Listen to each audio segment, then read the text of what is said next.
All right, and joining me on the phone now, a longtime friend of the show. He has been on multiple times over the last couple years.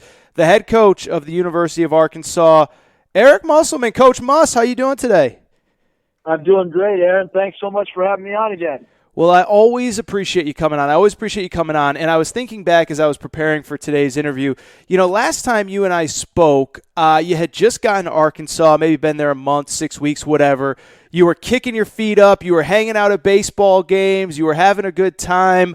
I know you enjoyed kind of the period of getting to Fayetteville and all that stuff, but how excited are you now that, like, practice is here? You and I were just talking before we started recording, like, we're up to 20 hours. It is the season. The season is upon us. How excited are you to get rolling here?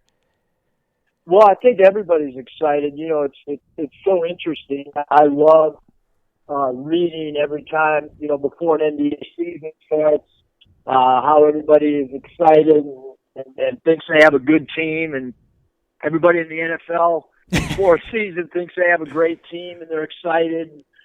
As you get older, I mean, you feel and see the same thing at the start of every season. But, you know, I think the biggest thing for us, and it was something we talked about all the time in Nevada, was just how do we get better as the season progresses? Because for us being new, our system's new to the players.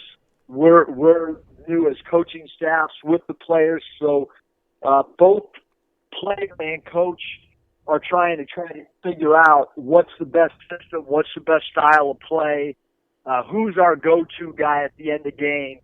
What are our decoys end of game? So all these things we're trying to implement. They're just simple things like our core defensive philosophies. Obviously, we spent all summer, but in a short 4-hour window per week. And so you're trying to get all this stuff in. And then the bottom line is, because it is kind of a long grind between the entire summer and then September and October, and you don't get to play a game until November, Aaron, I think the biggest key is how do you keep the guys fresh mentally, physically, and then when they walk through your practice facility door, how are those guys, what's their excitement level to come to work, so to speak, for your 2-hour practices once you're into that 20-hour window? And, well, it's kind of a dumb question, but, I mean, you've been doing this at the college level now for a while. Obviously, your experience, everybody knows, at the NBA level, at the professional level. How do you do it? I mean, what have you and your staff through the last couple years and certainly the last couple months, like, what kind of stuff are you guys doing behind the scenes to keep it fresh, to make sure that it's not monotonous? Because like you said, it's a long grind from when the previous season ends, even in the case like you, when you get there in April or May, between then and the start of actual games in November.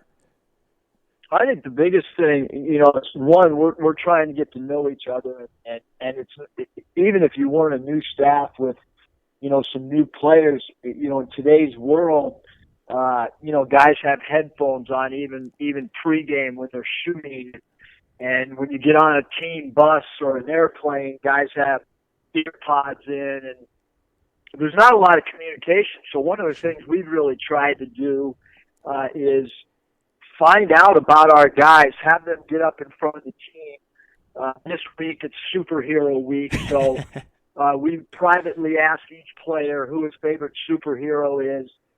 Then we had our grad assistants take that superhero, superimpose the player's face with the body of the superhero, put it up on a screen, and then they have to get up in front of the team and they have to talk about that superhero and why. That was someone that they looked up to or connected with or identified with.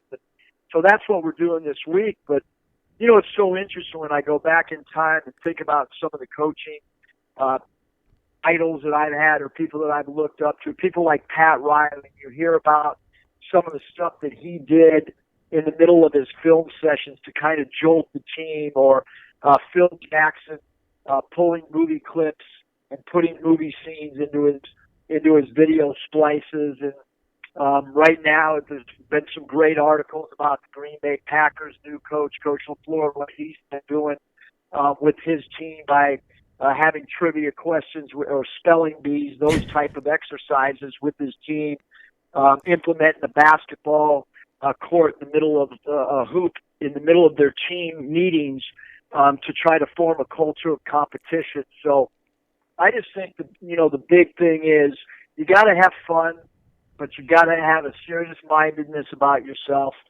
And you really want your team, like I said, the biggest thing, Aaron, is how do they have an excitement to come in and practice every day? It's really interesting. I remember many years ago I did a big story when I was at foxsports.com on the Miami Hurricanes of the early 2000s when they had Ed Reed and Andre Johnson and Jeremy Shockey and all those guys. And what they used to do during the summer, during strength and conditioning, they would break off and play 3-on-3 basketball just to get the competitive juices flowing, like something different, not doing football drills, all that stuff. So sounds like it's, you guys are doing a lot of the same stuff. It's interesting because I read a great article. My buddy Jeff Borzello was down with you guys, and it really kind of opens by you kind of always trying to learn more about the coaching world, philosophy, people. Who are some guys? I mean, you mentioned Pat Riley, Phil Jackson. I mean, I would assume any basketball coach would look up to those guys. But whether it's guys you've worked with, whether it's guys you've never met, who are some guys that you kind of, you kind of are trying to pick the brains of? Because, like I said, reading that article, it was just interesting to see, all the different places that you're getting information from. Aaron, interestingly enough, because my dad was in the coaching profession, I feel, number one, I got to watch him conduct himself on a daily basis and coach his team. And I would go to practices. When I was a youngster, my mom would drop me off at the University of Minnesota, and I would go to practice. And then when practice ended, I'd go up in his office with him.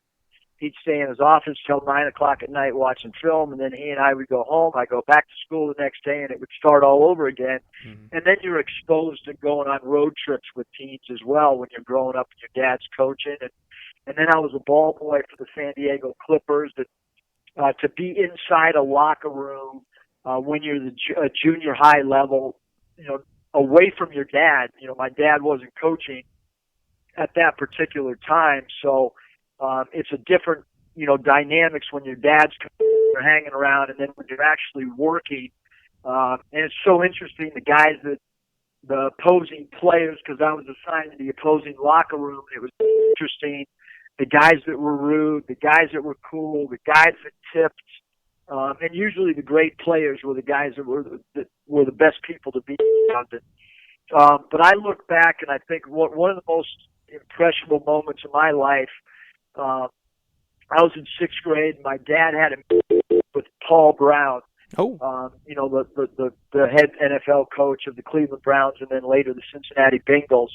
And he talked to my dad about the importance of team meetings, and especially the very first time you stand up in front of your team, and how that's going to impact, your whole season, the tone that you set. And some of the people that my dad was very good friends with Billy Martin, the former New York Yankee or the old New York Yankee Oakland A's manager. And we would travel around oftentimes and watch the Yankees play, and my dad would have dinner with Billy Martin, and I would tag along with him because my dad had coached Dave Winfield. That's right. And Dave was obviously a Yankee at one point. And, so when you're around a Paul Brown and you're exposed to Billy Martin, and then when my dad was in the NBA and I was coaching in the NBA as an assistant coach, Aaron, during the lockout season, my dad and I went around and traveled to different colleges and watched practices together because during the lockout, with the NBA, you couldn't do anything with your own players. And so we spent a week with Bobby Knight at Indiana because my father and Bobby Knight had grown up 12 miles apart, Orville, Ohio, and Worcester, Ohio. So I, at a really young age, I had these doors open to be around a Bobby Knight, a Billy Martin, a Paul Brown. And then throughout college, my dad made me work in the summer, even though I was on a basketball scholarship, and I worked for the San Diego Padres, and was exposed to so many different things in the MLB that I hadn't been exposed to in the basketball world. So those are some of the things that opened up my thought process on how much you could learn from other programs or other sports. Probably the most interesting thing one of the most interesting things that happened is when I was fired by the Golden State Warriors and Michael Lombardi was in management with the Oakland Raiders, and he called and asked if I wanted to come to the Raiders office and utilize their offices to stay attached to my world and to be able to watch basketball film in the Raiders office and actually have an office rather than doing it at home, because Mike Lombardi had empathy for coaches that had been fired. And I took him up on the offer, and we developed a great friendship. And a lot of the things that we do game prep-wise are things that I stole from what the Raiders were doing in their red zone coverage and how they did walkthroughs and so forth. So a lot of interesting things that you can learn from different sports. Well, and I was going to say, too, when we talked earlier about kind of the grind of the season, and look, basketball's fun. I don't know if grind is the right word, but you mentioned it's 6 or 8 weeks between the start of practice and the first game, and guys get antsy and all that stuff. I was thinking about the baseball parallel there. Anybody who's worked in baseball, and I've worked in baseball, it's 162 games. I give the managers a ton of credit because you got to keep everybody on an even playing field. I honestly, and I'm a guy that's in the media, I don't know how media covers baseball 162 games because there's not 162 things to talk about every single game, and I don't know how managers talk about that stuff. But I would assume that being around baseball to me would be kind of a parallel to what you were just saying a minute ago about kind of, like I said, level playing, level mind, all that stuff over the course of what's a long season. No question. Phil Nevin's a really good friend. Actually, Phil Nevin and Kevin Towers, who was a good friend. Kevin was obviously the general manager of the San Diego Padres for many years, and Kevin has, recently passed away. But Kevin and Phil Nevin actually came up when the Warriors were playing a game in LA. They drove up while they were negotiating one of Phil's contracts while he was with the Padres, and those two guys came and watched our pregame meeting and preparation meeting prior to our game against I can't remember if we were playing the Lakers or the Clippers that night in LA, and then the team went out to warm up at about the 18-minute mark, and I was sitting back there with Phil Nevin and Kevin Towers, and they were kind of blown away. It was the first time they had ever been in a basketball preparation meeting. And obviously in baseball, because of what you just mentioned, the number of games, there's a lot of times where it's just pitchers, catchers, doing their thing, and really only prior to the first game in the series do they really have a lot of meetings with the positional players, and so it's pretty interesting the different levels of preparation, and again because of the number of games. And I'll tell you one thing, Aaron, that I talk about every year prior to us playing a game. I always talk about, and it's right around this time, I talk about how can you play 162 baseball games, 3-game series or 4-game series or doubleheaders. There's rainouts. There's obviously injuries with every team, and how at the last Sunday of every Major League Baseball team is somebody playing that either get in the playoffs or is going to be knocked out. And it's that way every single year, and the theme of the whole speech is the importance of every single game. Yeah. Even in a 162-game season, every single game matters because, again, playoff position, even on the last day of the season, is always in play. And so, there's so many lessons you can learn, even from, again, a 162-game season compared to a 30-game season, or if you look at college football, 12-game season or whatever. That's so fascinating.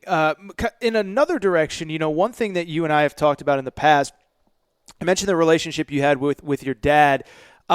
You are obviously, you've become known as this incredible kind of social media guy and promoter, and I want to get into all of the pictures that are circulating around the internet in a second, but a lot of that comes from your dad, right? You and I have talked about it on this show, but maybe for a new Arkansas fan that isn't as familiar with you, your dad was many years ago kind of at the forefront of kind of turning a sporting event into kind of an entertainment aspect as well, right?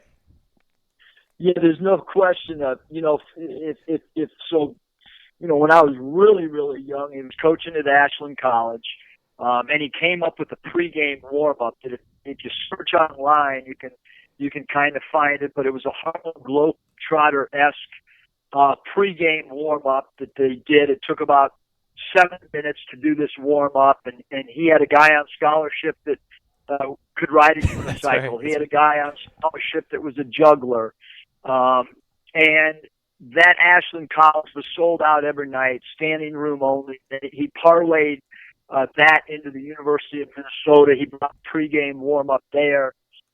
They won a Big Ten championship, first time in 53 years that the University of Minnesota had done that. They not only did they sell out Williams Arena, but the hockey arena next door would also be sold out. The game would be on closed circuit TV, streamlined through the hockey facility. So he was huge in promotion, Aaron. I mean, we would go, to a McDonald's for lunch, and I'd go in and order, and he'd come in with a box. And the box would be full of University of Minnesota Golden Gopher basketball T-shirts, and he would pass them out to everybody in the McDonald's. And I'd be so embarrassed. I'd get back in the car. He would say, hey, look, every single person that puts that T-shirt on is now a walking billboard for our basketball program. And so I was, exposed to all these creative things. He was way, way, way ahead of his time from a promotion standpoint. Everywhere he went, even in the old CBA in Albany, everywhere he went, the crowds were standing room only, sold out.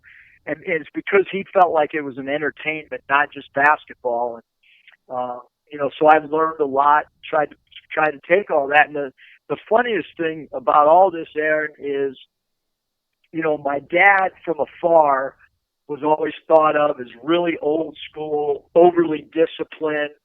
But yet, if you really dive into it, you sit there and say, wow, he had a pregame warm-up where guys were riding unicycles and juggling basketballs, but yet his teams played with incredible discipline, and their execution level was through the roof. But yet there was all these fun things that were going on as well. And obviously, since I've gotten into college, I've jumped on the social media thing to try to help us with recruiting.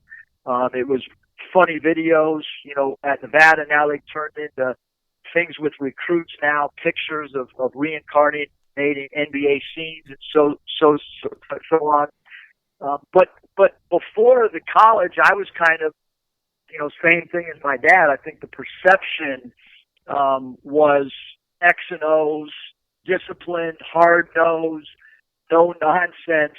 Well, now there's a lot of young coaches, and they don't have that perception at all. They think that, this guy's always doing, off the wall stuff on social media. And so the perception with younger generation or younger people has completely flipped from the opposite of what it was 5 or 6 years ago. It's kind of amusing, to me, how you could have, different perceptions of things, and then reality is probably somewhere in the middle. Well, I was going to say, too, I feel like, listen, every kid goes on a bunch of unofficials, a bunch of officials. They see the academic center, they see the basketball facility that we talk about, how we're going to get you prepared for the NBA, all that stuff. But, doing a reenactment of a LeBron James, Dwayne Wade dunk, that's going to make Arkansas and Coach Musselman stand out. But then, two, I also just feel like it shows the players another side of you. Now, when they get to campus, it's a totally different ballgame, and I've heard that, about a lot of coaches. But I would assume that those two things are really big elements, and I know these pictures have just been posted, and none of these kids are on campus yet, but I would assume, I guess I'm kind of talking it out on air here, but I would think that you have gotten a lot of positive feedback, and I would think that while we want every kid to remember the academic center and the meeting with the business dean and all that stuff, there are probably a lot of kids that are coming out of these recruiting visits talking about, I posed with Coach Muss, reenacting LeBron and D. Wade or something like that. There's no question. I mean, it's separation. And the great thing is, whoever does something like that is going to be a copycat. Yep. Because, we started it, and it's so interesting, really, Aaron, because I'll get a text almost daily from someone we're recruiting. Uh-huh. That'll send me a picture of an NBA thing and say, hey, if and when I come on campus, can we do this? And the craziest thing happened our last home football game, not once but twice. A student, whether it was me walking the concourse or sitting in my seat, somebody came up, two different people, and said, "Hey, can we do this scene right now?" I'm like, "No, there's 60,000 people in the football stadium. We can't do it right now." And so students on campus have brought it up. There's been recruits on campus where I kind of said, "Hey, what do you think about this scene?" And they'll pull out their phone and say, "Oh, no, wait, I already thought about this. I talked it over with my buddies. Okay. We want to do this one." And it doesn't just stop on the recruiting visit. You get, like we talked about earlier, you get your team's got to have fun. Yeah. And yes, you want to be disciplined. Yes, you want to maximize your talent as a player. You got to prepare them for life. All those things come into play, but in order to get your team to really play hard, there's got to be a lot of love. There's got to be a lot of fun. There's got to be a lot of excitement, or teams aren't going to play hard. They quit on you. And that's just plain truth. Whether it's a sixth grade CYO team and they're playing a 12-game season on game 10 and 11 and 12, if they're not energized and excited about their teammates and the coach they have, they're not going to play hard. And it's the same thing in Little League Baseball, and it's certainly the same thing at the NBA level or the college level, is you got to treat people the right way. They got to like coming to work.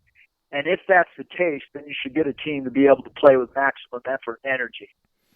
Very good. I could talk to you about this stuff all day, but I know you're a busy man, and we'll wrap on this. I mean, there's obviously a lot of Arkansas fans. I know you did your media availability a few days ago kind of with the local media, but I'm sure there are Arkansas fans here listening just trying to get an actual scouting report for the team that's going to be on the floor in early November.